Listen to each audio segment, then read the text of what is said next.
अगर आप भी लेना चाहते हैं देश दुनिया की तमाम जानकारी तो आज ही सब्सक्राइब करें हमारे चैनल को। साथ ही नीचे दिए बेल आइकन को जरूर दबाएं ताकि हर अपडेट आप तक पहुंच सके।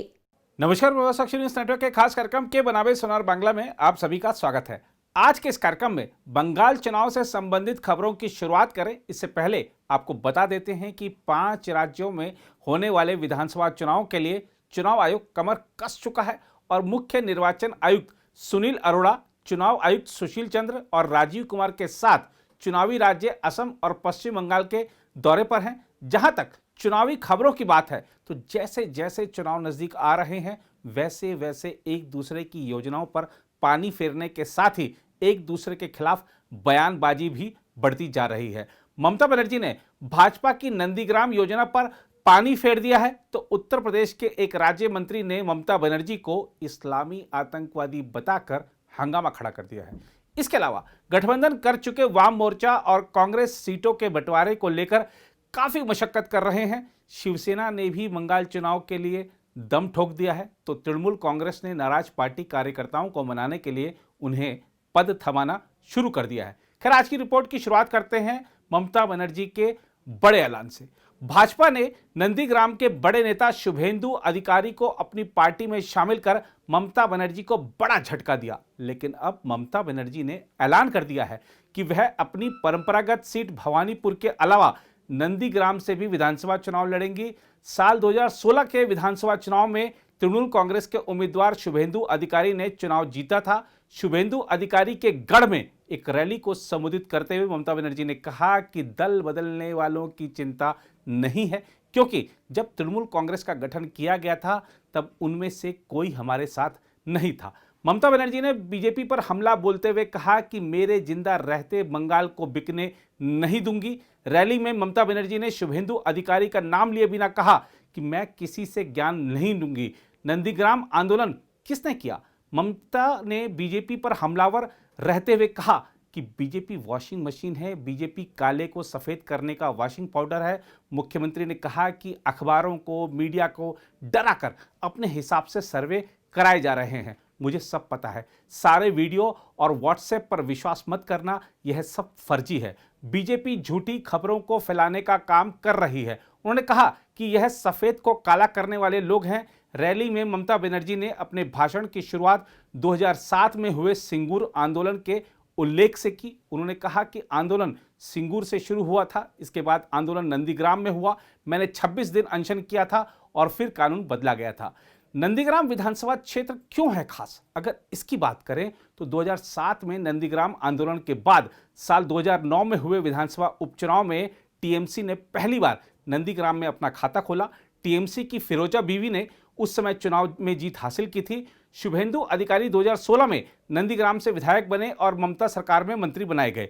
टीएमसी छोड़कर बीजेपी में शामिल होने वाले शुभेंदु अधिकारी को नंदीग्राम आंदोलन का सूत्रधार माना जाता है। साल 2007 में बुद्धदेव भट्टाचार्य सरकार की जमीन अधिग्रहण नीति के खिलाफ ममता बनर्जी ने आंदोलन कर देश भर में सुर्खियां बटोरी थी। नंदीग्राम आंदोलन के बाद लेफ्ट सरकार को अपना फैसला बदलना पड़ा था। इस आंदोलन से ममता बनर्जी की लोकप्रियता इतनी बढ़ी कि साल 2011 में उन्होंने लेफ्ट के 34 साल के शासन को खत्म कर बंगाल की कुर्सी हासिल की थी। अब बात करते हैं उत्तर प्रदेश के एक मंत्री के बड़े बोलेपन की। उत्तर प्रदेश के मंत्री आनंद स्वरूप शुक्ला ने पश्चिम बंगाल की मुख्यमंत्री ममता बनर्जी को इस्लामी आतंकवादी करार दिया है और कहा है कि बंगाल विधानसभा चुनाव के बाद ममता बनर्जी को बांग्लादेश में शरण लेनी पड़ेगी। उत्तर प्रदेश के संसदीय कार्य राज्य मंत्री ने कहा, ममता बनर्जी का भारतीयता में कोई विश्वास नहीं है, वह इस्लामी आतंकवादी हैं और उन्होंने पश्चिम बंगाल में हिंदू देवी देवताओं को अपमानित करने और मंदिरों को तोड़ने का कार्य किया है। वह बांग्लादेश के इशारे पर चल रही हैं। उन्होंने कहा, पश्चिम बंगाल में होने वाले विधानसभा चुनाव में ममता बनर्जी की बुरी तरह से पराजय होगी तथा चुनाव के बाद उन्हें बांग्लादेश में शरण लेनी पड़ेगी। शुक्ला ने यह भी कहा कि भारत माता की जय और वंदे मातरम बोलने वाले मुसलमानों का ही भारत में सम्मान होगा। ममता बनर्जी पूरी तरीके से बांग्लादेशी हो गई हैं। ममता बनर्जी का भारतीयता में, भारतीय संघ में कोई विश्वास नहीं है। जो इस्लामिक आतंकवादी हैं बांग्लादेश के उनके इशारे पर वो काम कर रही हैं। रोहिंग्या मुसलमानों को नागरिकता देना, बांग्लादेशी मुसलमानों को नागरिकता देना और अपने वहाँ पर जो हिंदू देवी देवता हैं उनको अपमानित करना, मंदिरों को तोड़वाना, हमारे पर्वों को नहीं मनाने देना। सबसे बड़ी खतरा आज देश के लिए ममता बनर्जी हो गई हैं, जिसका परिणाम उनके साथ के लोग उनका साथ छोड़ करके जा रहे हैं, क्योंकि अधिकांशतः लोग जो तृणमूल कांग्रेस में भी हैं वह भी भारत माता की जय बोलते हैं, इसलिए वो लोग भारतीय जनता पार्टी के पक्ष में आ रहे हैं। और इसलिए आगामी अप्रैल माह में वहां 294 सीटों में से भाजपा 200 से ज्यादा सीटें जीतेंगी और वहां भी जो राष्ट्रवाद हमारा है, विराट हिंदुत्व की भावना से वहां भी राष्ट्रवाद लागू होगा। दूसरी ओर शिवसेना के राज्यसभा सदस्य संजय राउत ने कहा है कि पार्टी ने पश्चिम बंगाल में आगामी विधानसभा चुनाव लड़ने का निर्णय किया है। राउत ने कहा कि चुनाव लड़ने का यह निर्णय महाराष्ट्र के मुख्यमंत्री और शिवसेना अध्यक्ष उद्धव ठाकरे के साथ चर्चा करने के बाद किया गया। संजय राउत ने ट्वीट किया, एक बहुप्रतीक्षित जानकारी है। पार्टी प्रमुख श्री उद्धव ठाकरे के साथ चर्चा के बाद शिवसेना ने पश्चिम बंगाल में विधानसभा चुनाव लड़ने का निर्णय किया है। हम जल्द ही कोलकाता पहुंच रहे हैं। जय हिंद, जय बांग्ला। उन्होंने हालांकि यह नहीं बताया कि शिवसेना पश्चिम बंगाल में कितनी सीटों पर चुनाव लड़ेगी। वैसे शिवसेना ने बिहार विधानसभा चुनाव भी जोर शोर से लड़ने का ऐलान किया था और पार्टी के कई नेताओं की नियुक्ति भी बिहार चुनाव के लिए की थी, लेकिन कुछ हासिल नहीं हुआ। इसके अलावा पश्चिम बंगाल में सांप्रदायिक भाजपा और फांसीवादी तृणमूल कांग्रेस से साथ मिलकर लड़ने का संकल्प जताते हुए वाम मोर्चा और कांग्रेस ने कहा है कि आगामी विधानसभा चुनाव के लिए इस महीने के अंत तक उनके बीच सीट बंटवारे पर समझौते को अंतिम रूप दे दिया जाएगा। राज्य कांग्रेस के अध्यक्ष अधीर रंजन चौधरी ने बैठक के बाद कहा कि उनकी पार्टी और वाम मोर्चा के बीच सीट बंटवारे को अंतिम रूप देने के लिए आगे भी बैठक होगी। दोनों दलों के वरिष्ठ नेताओं के बीच सीट बंटवारे पर समझौते के लिए रविवार को एक बैठक हुई। वाम मोर्चा के अध्यक्ष विमान बोस ने कहा कि हालांकि भाजपा देश की सबसे बड़ी दुश्मन है, लेकिन पश्चिम बंगाल की स्थिति को देखते हुए लड़ाई तृणमूल कांग्रेस और भाजपा दोनों के खिलाफ है। उधर तृणमूल कांग्रेस सांसद शताब्दी रॉय को रविवार को पार्टी की पश्चिम बंगाल इकाई का उपाध्यक्ष नियुक्त किया गया। बीरभूम से तृणमूल कांग्रेस सांसद शताब्दी ने संक्षिप्त अवधि की बगावत के बाद पार्टी से समझौता कर लिया। इससे पहले उनके भाजपा में जाने की अटकलें थी।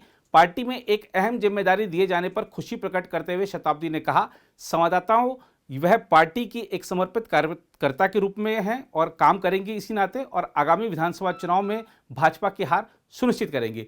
शताब्दी ने कहा, यदि आप पार्टी से जुड़े विषय को शीर्ष नेतृत्व तक ले जाते हैं तो इसका समाधान हो जाता है। यह घटनाक्रम यही साबित करता है।